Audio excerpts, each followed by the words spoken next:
There's one. When they're small like this is like they can be as tough to hunt as a mushroom.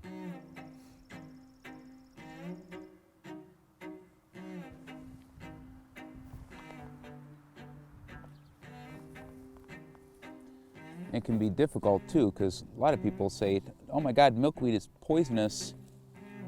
You can't eat that. Well, after it's cooked, they're very, very good. Or people say milkweed is bitter. I've found that some of the species are, but I have never had a problem with common milkweed.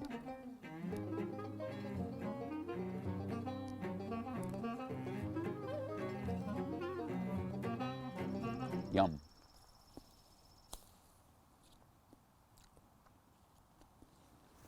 It's got a sweet note, almost like a pea. Not as sweet as asparagus, but after it's cooked, it's very nice. With these, I try not to take too many of these because you gotta remember the milkweed's gonna get really big and then it's gonna make the most delicious little buds that are neon green. But the shoots, just, it's a fun, really fun spring thing. You gotta be careful though, because dogbane looks really similar, but dogbane is incredibly bitter and toxic, and it'll probably make you throw up a couple times if you eat it.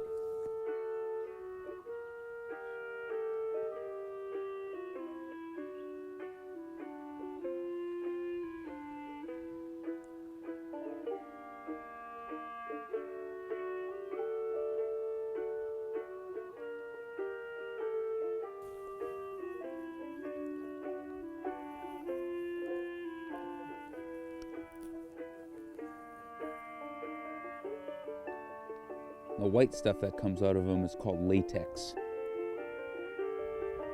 A lot of plants have it. Even mushrooms.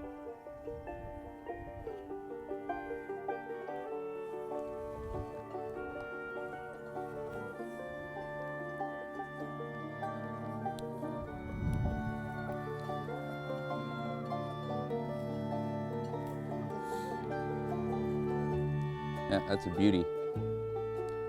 It's a beauty.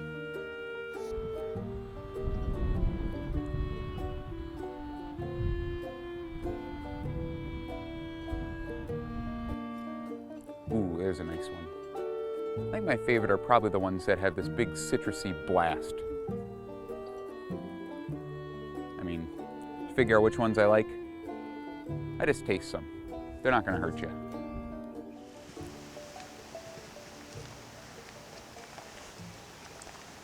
I used to go around and just rub plants between my fingers and smell them to try to find herbs.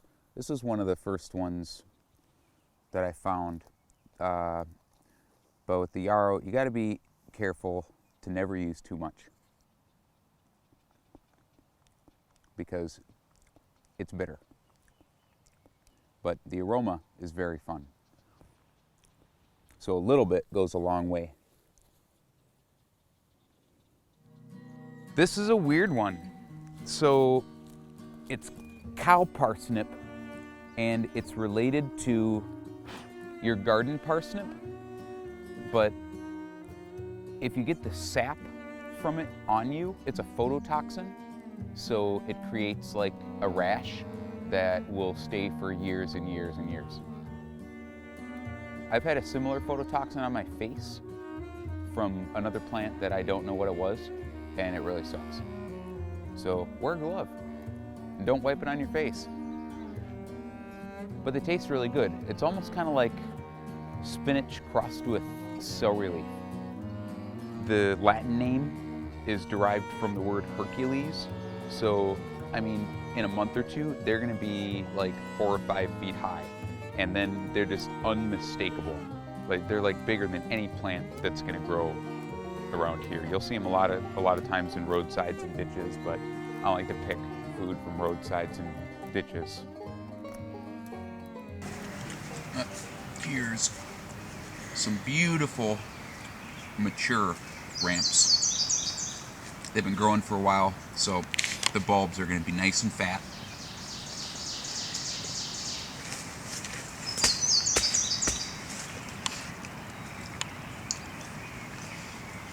We will take a couple of the bulbs today for our sauce, but a lot of times I like to just take the leaves because they're not just going to magically reseed themselves.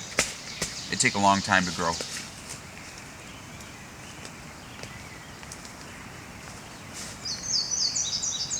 Oh, baby.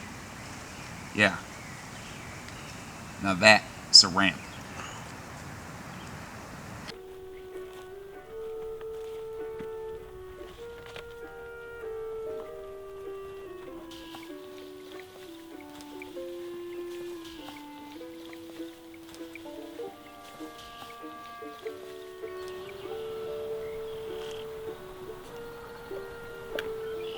This is my favorite place to get watercress.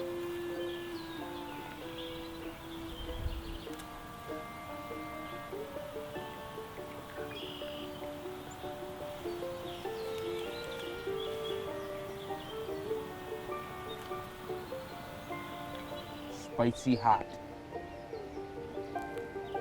Woo!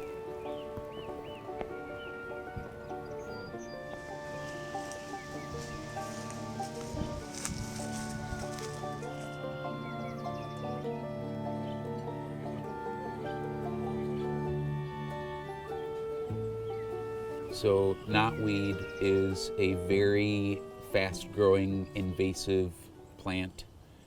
It has a flavor kind of like rhubarb. I like it in sweet things. It has kind of a rhubarb note, a little bit of a sour flavor. What I really like to do is cook it down, add a little bit of sweetener, and then use a high-speed blender, preferably a Vitamix, to make a puree. And then with the puree, you can just do whatever you want, from mousse to pastry fillings to pastry cream to custards to cakes to really whatever you want. My favorite ones are these little stubby guys. They're gonna have the most meat on them and the best texture. The big ones get fibrous. These guys get really fibrous. And then you might have to put the puree through a strainer. But these guys are still pretty soft and they'll puree up really nice.